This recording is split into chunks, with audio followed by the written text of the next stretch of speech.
Okay, here's the second video, a little more in depth. Okay, now this fender had to be taken off the car because down here it looked like garbage. It still does, but I have to straighten it out.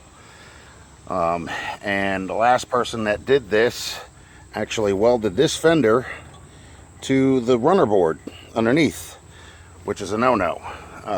So this has got to be straightened out, and it's got to be put down on wood, and a rubber mallet has to be used in order to straighten all these bumps out because they're all over the fender. You can see there's some low spots in here where it's got to be straightened up. Okay, now I don't need to weld here because it's already been done.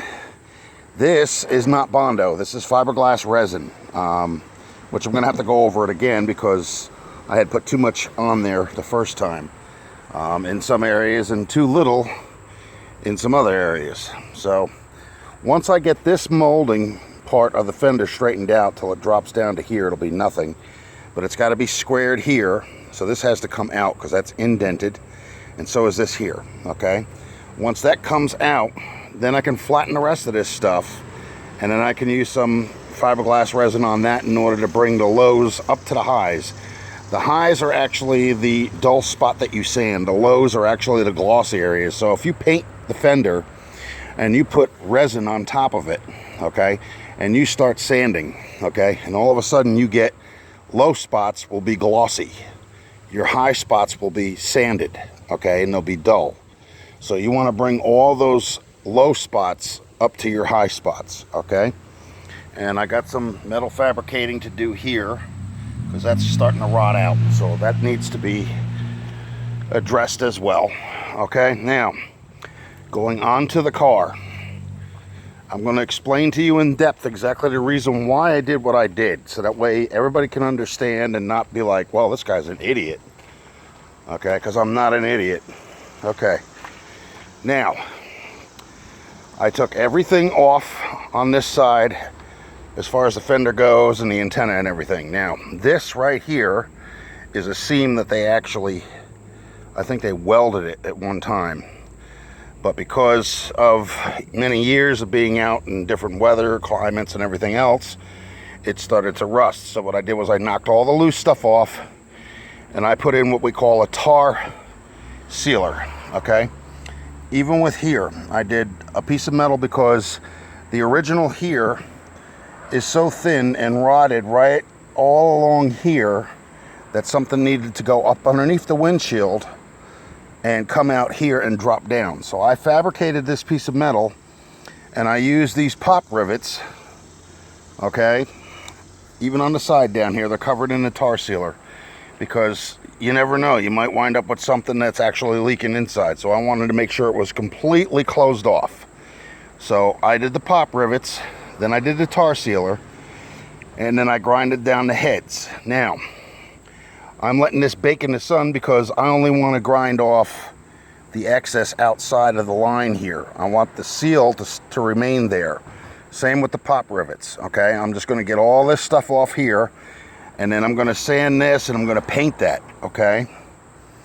You can't weld this because it's too thin. You'll burn a hole right through it, okay? That's the reason why I don't weld this car, because of the metal being so thin. It's the structural integrity that actually would be at risk. Same with these doors. Now, the metal that I put on it is actually metal, but if you look closely, these doors were ratty, they were shot, they had Bondo on them. So I grinded them down as best as I can, and I used pop rivets and I grinded those heads down. Now I still got some work to do on this, and still back here, like I tried to make it match up, but it's still got to be worked yet. Okay, so, and then the bottom of the door, I actually have to bring them in, like right here. So that's the reason why I did that, because there's nothing left of the door. There's like barely any metal there. And that's why I put the metal over the top, and the same goes here. Now, a lot of people, they actually measure this out. I actually do it with a line of sight. In other words, I know pretty much how big the piece is going to have to be. And all the pop rivets will be grinded down. But I can barely get my fingernail through there, okay, at the seam. So it's going to take a very small layer of fiberglass resin. And the same goes back here. These doors were all shot at the bottom. There was no metal left. It was just like, if you look at my earlier pictures of this car, you'll see that they were gone. And in order to fabricate these at least somewhat to look like the originals is not an easy task. So that's why I'm doing this the way I'm doing it, because the structural integrity of the doors is at risk, and right now I don't have the money to go and buy 4 brand new doors for this car, so I'm doing the best with what I have. Now, let's see. All up in here, if you follow my finger, right above my fingernail, you'll see all these little, like, it looks like cancer, okay, but it's not. It's actually ratty metal. It's actually probably is cancer, but what I do is I grind this all out, every bit of it, get it smooth. I'll use a sandpaper and fine tune it, okay? And then what I'll do is I'll taper everything off and I'll repaint it again. So that way you won't see that anymore. I mean, the car is never going to be a trailer queen car, because it's not. It wasn't when it came here. It looked like garbage when it came here. But right now, in the condition that it's in, here's the other piece right here. See, some of that's got to be cut out. And I got to put a piece of metal behind it and a piece of metal in front of it. And then I have to pop rivet them together. So I have to be like underneath the car, holding the inside and pop riveting the front in order for that to work. But the rotted stuff has to be cut out, because if you don't cut it out, it's just going to progressively get worse. And like I said, with this here, I don't have any more problems. I was up underneath the car, inside, underneath the dash, and there's no light getting in. You may not even be able to see this. That's how dark it is, but there's no light getting in, and everything, to the best of my knowledge, is sealed. Okay, and that's how I do things. You have to use your imagination if you don't have a lot of money. That's pretty much all I can tell you as far as that goes. Do what comes natural. If you think you could do something with it, go for it. If you don't mess with it. This car also needs, it's a basket case. It was a basket case when I got it here. It needs head gaskets on both sides, and it needs the second piston on this side has got to be replaced. The top of the piston, which is still sitting right here, all right, broke in 3 different places, but it separated from the bottom. Now everybody was telling me, oh well, you know, you're gonna have scarred cylinder walls. There's no scars in there at all. The connecting rod is still connected to the bottom part of the piston. Okay, so all I got to do now is literally drop the oil pan, disconnect the connecting rod from the cap, okay, and then take the bearings out and push the push rod through, no, the connecting rod, I'm sorry. Push the connecting rod with the piston part still attached to it up through the cylinder, pull it out.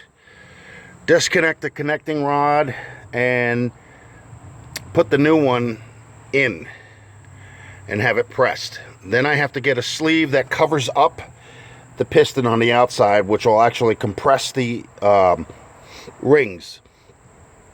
And you're going to push that into the cylinder wall, okay? And you have to go underneath in order to make sure it's going back on the crank and make sure that the bearings and the cap are back on. This also needs a timing chain, and just because it's already taken apart, I'm going to do everything on this. It's going to need a timing chain, set of gears. I'm going to need an engine mount bushing, which I should be able to find pretty easy. I don't think there'll be a problem there.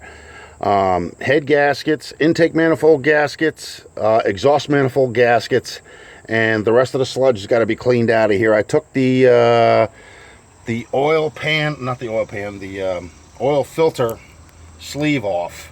There's no oil filter cartridge in there right now. It's just on there because I don't want dirt up in the engine.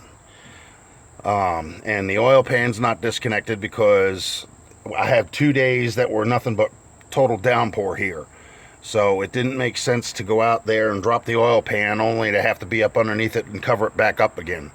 I want to do it when I don't have any problems with the weather. Like today, I got a lot of things done, and there's still a lot of things that do have to be done. So, but I understand what the guy was saying. Better explanation of what I'm doing and why I'm doing it this way. Well, like I said, the car was never a trailer queen when I got it. It looked like somebody parked it since 1976, and actually I think they did, because that's the last inspection sticker on it. Okay. The car was not even close to its original color. Right now it's turquoise, but it's not that far off from the original green that it was. Well, actually it is different now that you're looking at it, but you know, it's close enough where I can get away with it. The top was not originally white. It was actually what they call surf green. If you can see right there, that's the original color.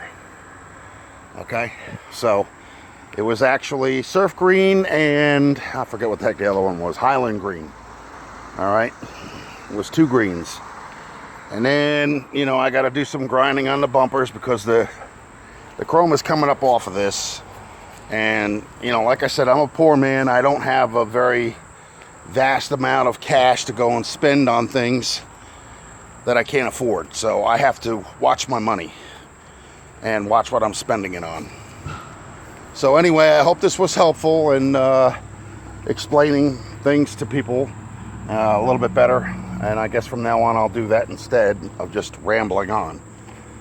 I hope you enjoy the video. I'm sorry about the last one. Please like and subscribe. And don't forget to hit that bell for post notifications. All right, everybody. This is Rich220 signing off. Talk to you soon. Bye-bye.